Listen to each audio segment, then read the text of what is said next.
Ditawari posisi menteri oleh Prabowo, Ganjar dan Anies ungkap hal yang sangat mengejutkan ini.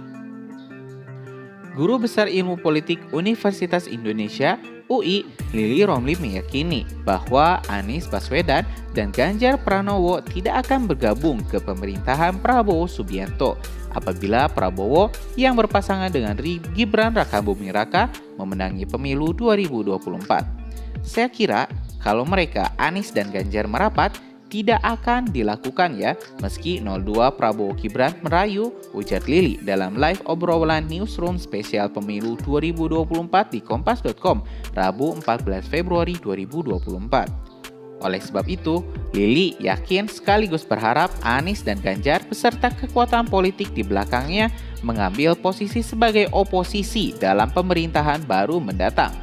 Dalam sebuah momen debat Capres, Anies sebut Lili pernah menyinggung bahwa Prabowo tidak tahan berada di oposisi, sehingga akhirnya masuk ke pemerintahan periode kedua Jokowi. Karena itu, apabila bergabung ke pemerintahan Prabowo, Anies justru akan dipandang minus oleh pendukungnya sendiri. Anies meskipun dirayu, saya kira tidak mau, karena dia akan menelan apa yang sudah diucapkan ketika mengkritik Prabowo, tidak kuat sebagai oposisi. Jadi saya kira dia tidak mengubah pandangannya, ujar Lili.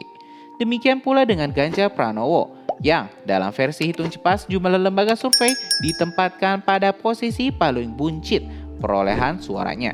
Menurut Lili, Ganjar merupakan sosok yang tegak lurus pada arahan partai politiknya, yakni PDIP. Sementara itu, partai melambang banteng hitam bermoncong putih tersebut dipimpin oleh sosok Megawati Soekarno Putri yang memiliki karakteristik teguh dan prinsipal. Khusus untuk PDIP, Ibu Megawati kan punya karakter khas. Orang yang sangat tegas, tidak abu-abu, tidak ada rayuan yang kira-kira akan goyah dan menggoyahkannya untuk berhenti menjadi oposisi, ujar Lili. Apalagi, hasil sementara hitung cepat pemilihan anggota legislatif menunjukkan PDIP memperoleh suara tertinggi. Menurut Lili, situasi ini menjadi kabar gembira bagi jalannya demokrasi ke depan. Parlemen ke depan akan tegak melakukan kontrol, tidak seperti era Pak Jokowi yang relatif tidak ada kontrol yang signifikan, meskipun ada PKS dan Demokrat, ujar Lili. Diketahui berdasarkan hasil hitung cepat sejumlah lembaga survei, pasangan Capres-Cawapres nomor urut 2 Prabowo Subianto Gibran Rakabuming Raka memperoleh suara tertinggi dibandingkan dua viralnya.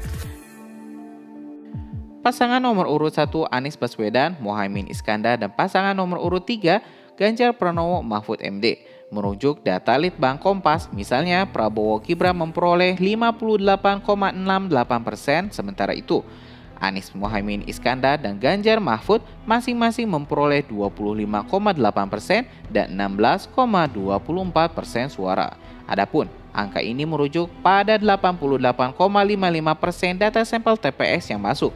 Meski demikian, hasil sementara hitung cepat pemilihan anggota legislatif menunjukkan PDIP sebagai partai politik pengusung Ganjar Mahfud memperoleh suara tertinggi. Berdasarkan data Litbang Kompas, PDIP memperoleh 17,25% suara, disusul Golkar dengan 14,69% dan Gerindra dengan 13,72%. Angka ini merujuk pada 61,10% data sampel TPS yang masuk.